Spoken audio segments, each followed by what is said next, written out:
ये रियाजुल जन्ना है, ये हुज़ूर सल्लल्लाहु का रोज़ा है। लोग नवाफिल पढ़ रहे हैं।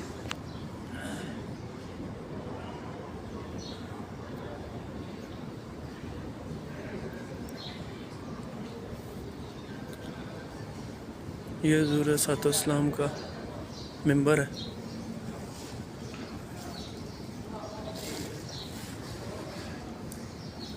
ये मिंबर, यहाँ पे हुज़ूर सल्लल्लाहु नमाज़ पढ़ाते थे। ये हुज़ूर सल्लल्लाहु अबू बकर इनकी कब्र मुबारक है।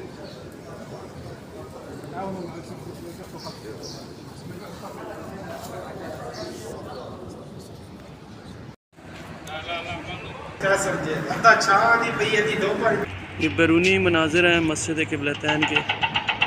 ये देखें कितने कबूतर बैठे हैं इधर। यहाँ पे किबला तब्दील हुआ था, खाना काबा किबला बना था।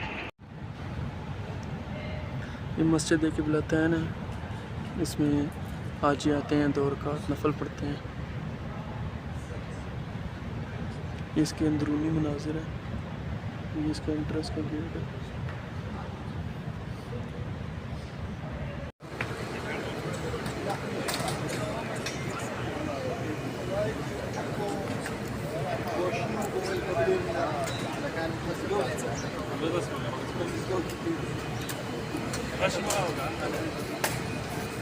मस्जिद कुबा।